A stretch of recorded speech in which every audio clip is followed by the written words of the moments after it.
यहां पर बोला गया है कि जो कैपिटल एफ है उसकी वैल्यू 1 होगी कब, जब ए ग्रेटर देन बी होगा तब, and F equal to 0 otherwise. Okay, then F can be minimized to the form.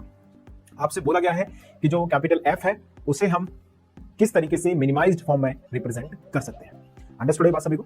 सो सबसे पहले अगर हम नंबर्स की बात करें गाइस, तो जो ए है वो है 2 बिट नंबर, इसमें A1 A0, तो ऑब्वियसली 2 बिट में 00 01 10 11, ये पॉसिबल वैल्यूज हो सकती हैं।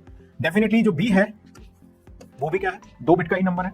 सो बी में भी पॉसिबल कॉम्बिनेशंस ऑफ वैल्यूज अगर मैं देखूं तो बोल सकता हूं यहां से 00 01 10 11। यहां पर भी अगेन 4 डिफरेंट पॉसिबिलिटीज क्रिएट की जा सकती हैं with respect to A and B. अब आपसे बोला यह गया है कि जब ए ग्रेटर देन बी होगा तब कैपिटल एफ इक्वल टू 1 आएगा, यानी कि जितने भी ए ग्रेटर देन बी के पॉसिबल कॉम्बिनेशंस हैं उनको अगर हम कंसीडर कर लें तो हम बोल सकते हैं फंक्शन की वैल्यू वहां पर 1 आ रही है। ओके, और बाकी सब जगह फंक्शन की वैल्यू क्या है, 0। अब आपसे पूछा गया इसका मिनिमाइज्ड फॉर्म क्या होगा। क्वेश्चन मैंने आपको एक्सप्लेन कर दिया है। ओके, सो अब अगर आप चाहें तो स्क्रीन को पॉज करें और इस क्वेश्चन को एक बार अटेम्प्ट करें, and I am just hoping that कि ज्यादातर लोग इस क्वेश्चन को आंसर कर पाएंगे। तो इस क्वेश्चन को एक तरीके से मैं अगर आपसे बोलूं तो इसे हम बोल सकते हैं बेसिक टू मॉडरेट कैटेगरी का क्वेश्चन है। मतलब अगर आपने बूलियन अलजेब्रा पढ़ा हुआ है तो पूरे चांसेस हैं, और थोड़ा सा ठीक से पढ़ा है, मतलब ऐसे ही थोड़ा बहुत थ्योरम पढ़ ली हो गया, बस वहां तक नहीं है। अब थोड़ा सा आपने रियलाइज किया है कि मैं आपको बूलियन अलजेब्रा मिनिमाइजेशंस को, तो आप इस क्वेश्चन को बहुत जल्दी आंसर कर पाएंगे। गाइस, इस क्वेश्चन को आंसर करने के 2 मेथड्स हो सकते हैं।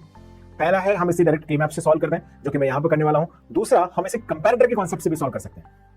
याद आ रहा है कॉन्सेप्ट पढ़ते थे कंपैरेटर, कॉम्बिनेशनल सर्किट में एक सर्किट होता है जिसे बोलते हैं कंपैरेटर। तो दोस्तों वहां से भी ये क्वेश्चन आंसर हो सकता है, तो वो टॉपिक ही अलग है, उसकी हम चर्चा आज नहीं कर रहे हैं। तो आज हम इस क्वेश्चन को सॉल्व करेंगे कार्नो मैप से, के मैप से। समझिएगा ध्यान से।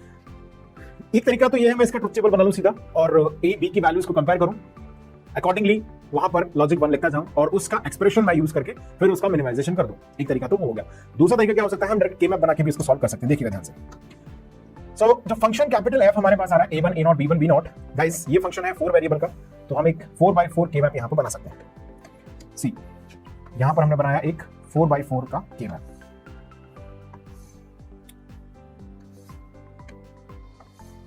फोर बाई फोर का के मैप हमने यहां पर इंप्लीमेंट किया,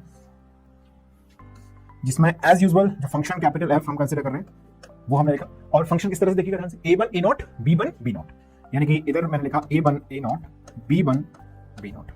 एक तो ये होगा कि इसकी पूरी मैट्रिक्स हम बना लेंगे और तुरंत इससे मिनिमाइजेशन भी आंसर हो जाएगा।